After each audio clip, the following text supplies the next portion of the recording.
Hello everyone, welcome to my channel political science classes. आज के इस वीडियो में हम पढ़ने वाले हैं भारतीय संविधान के यूनिट 1 के पहले टॉपिक भारत का संवैधानिक विकास। इस टॉपिक से हम शुरुआत कर रहे हैं।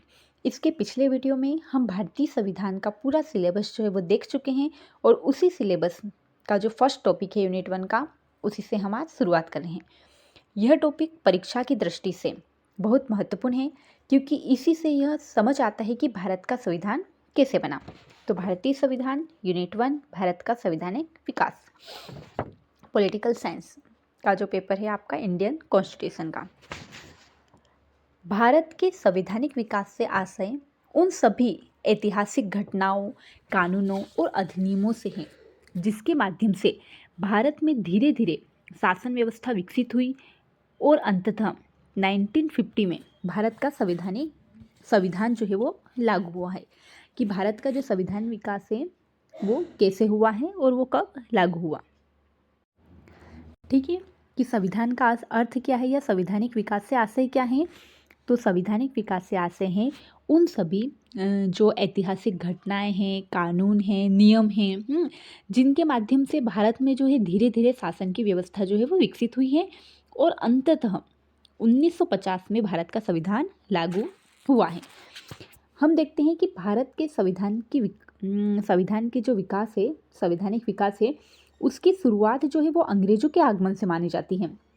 1600 ईस्वी में लंदन में ईस्ट इंडिया कंपनी की स्थापना हुई और इंग्लैंड की महारानी एलिजाबेथ प्रथम ने चार्टर जारी कर ईस्ट इंडिया कंपनी को भारत के साथ व्यापार करने का अधिकार दिया। प्रारंभ में कंपनी केवल व्यापार करती थी, लेकिन धीरे धीरे उसने राजनीतिक हस्तक्षेप शुरू कर दिया।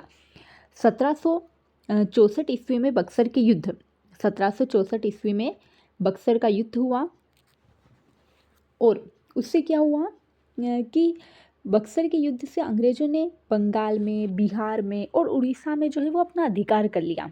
जो बक्सर का युद्ध हुआ था उससे अंग्रेजों ने क्या कर लिया, बंगाल, बिहार और उड़ीसा में अपना अधिकार कर लिया।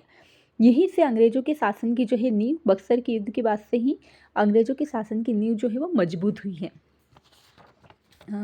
इसके बाद अंग्रेजों ने भारत में शासन चलाने के लिए विभिन्न अधिनियम, बहुत सारे अधिनियम जो है वो लेकर के आए हैं, जैसे कि रेगुलेटिंग एक्ट है, पिट्स इंडिया एक्ट है और आगे चलकर भारत शासन अधिनियम जो है, भारत शासन अधिनियम, इन्हीं कानूनों के विकास से भारतीय संविधान का निर्माण हुआ है। अंत में हम देखेंगे, निष्कर्ष हम निकालेंगे कि इस प्रकार हम कह सकते हैं कि भारत का जो है संवैधानिक विकास एक लंबी ऐतिहासिक, निष्कर्ष यह निकलता है कि जो है इस प्रकार हम कह सकते हैं कि भारत का जो संवैधानिक विकास एक लंबी ऐतिहासिक प्रक्रिया रही है जिसकी शुरुआत ईस्ट इंडिया कंपनी से हुई और जिसका परिणाम 26 जनवरी 1950 को भारतीय संविधान के रूप में सामने आया। अगर वीडियो पसंद आया हो तो लाइक कीजिए, शेयर कीजिए और सब्सक्राइब कीजिए। Thank you so much. अगले वीडियो में हम पढ़ेंगे सेकंड टॉपिक, भारत के संविधान के विकास के जितने भी एक्ट और अधिनियम हैं उनके बारे में।